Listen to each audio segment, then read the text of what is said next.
Hi then guys, basically this is just a little video because I'm just looking for a little bit of advice at the moment. Now, as a lot of you know, I'm collecting Dreamcast games and I'm really enjoying it. I'm sort of discovering quite a lot of titles which I'd never played first time around, but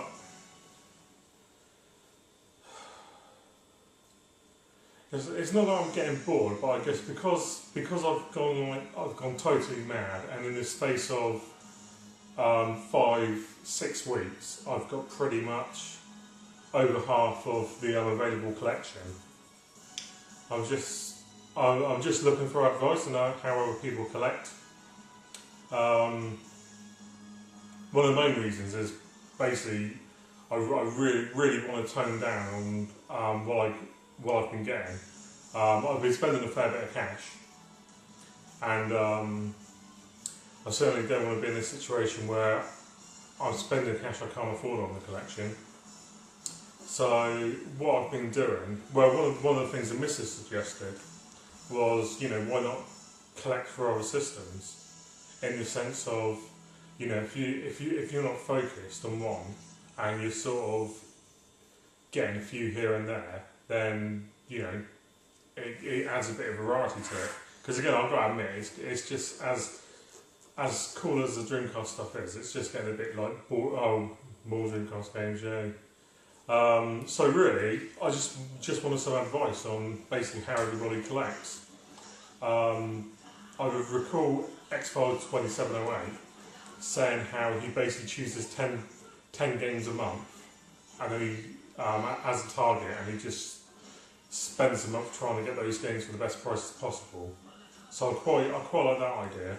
And I'm guessing one of the things with the whole point of collections of that is surely it's going to be more satisfying if you've got them over a period of time, as opposed to just like that. Because at the end of the day, if I wanted to, and especially with the Dreamcast, I could go heavily overdrawn, or just even take out a loan for like £1,000, and I could probably get every single one in a week. And I think at the moment, because I've been getting titles so quickly, I'm just it's sort of like, yeah, great. So one of the things I've been looking at doing is possibly starting to collect Master System games, and the reason for that is because I've been able to source a modern Master System 2, which runs at 60 Hz and everything, and a guy on NTSC UK basically said that he's got a load of games spare, and provided I didn't mind paying postage, he'd happily send them to me for nothing to start me off. So he said he had about 15-20 games. So I thought that could be quite cool, and I've also been looking at the Mega Drive simply because I love the stuff Ian Wilson's been putting up. Forgotten how good some of the Mega Drive stuff can be.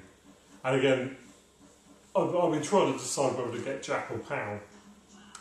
Now, to be honest with you, the only benefit I can see in Japanese stuff is really, really nice artwork, and some of it is gorgeous.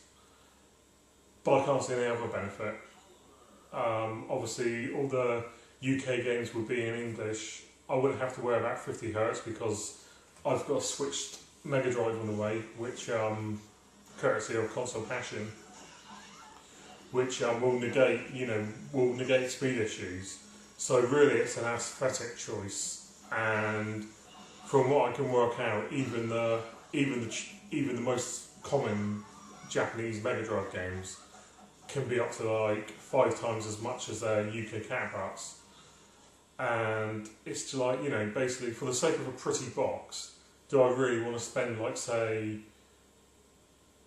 15 to 20 quid on Devil Crash when I can pick up the UK version for 2-3 quid? It just doesn't really make a lot of sense to me.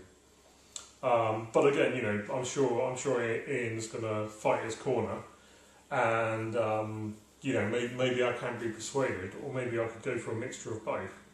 But yeah, I'm basically I really love Sega stuff, and I'm looking at getting the other gear.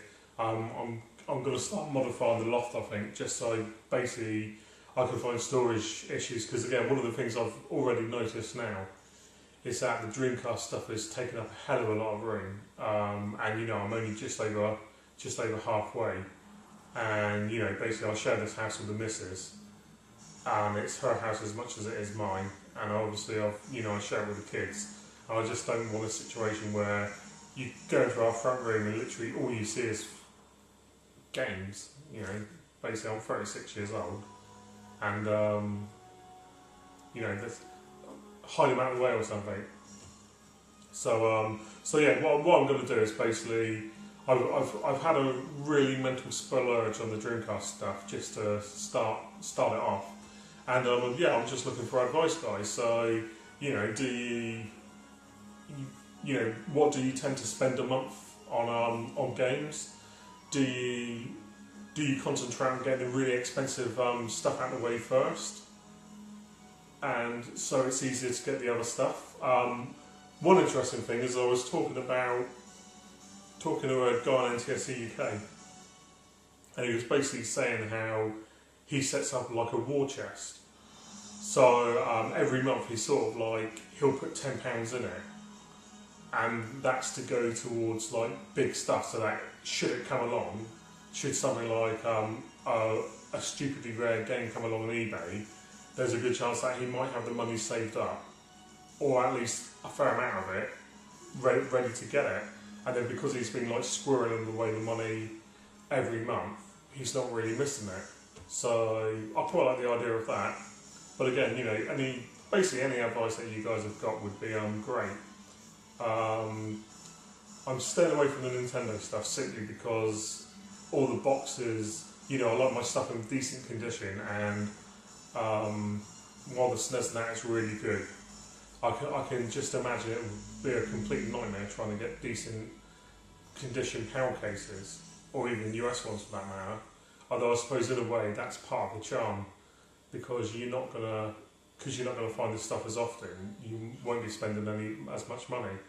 So yeah, really, guys, I just need some advice. How do you go about collecting?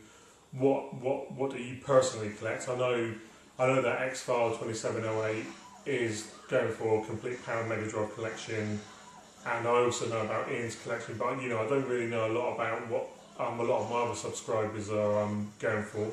So you know, feel free to fill me in, or the people that I've subscribed to.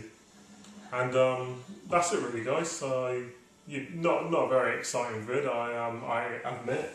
Hence why I've put Soul Calibur in the background, just to give you something else to look at as opposed to me. But yeah, you know, basically some advice would be great. Yeah, basically all I'm really looking for is obviously a little bit of advice, so anything you can give me would be really greatly appreciated. So that's it from me, and I'll get some videos up for you very, very soon. Alright then, see you later. Bye.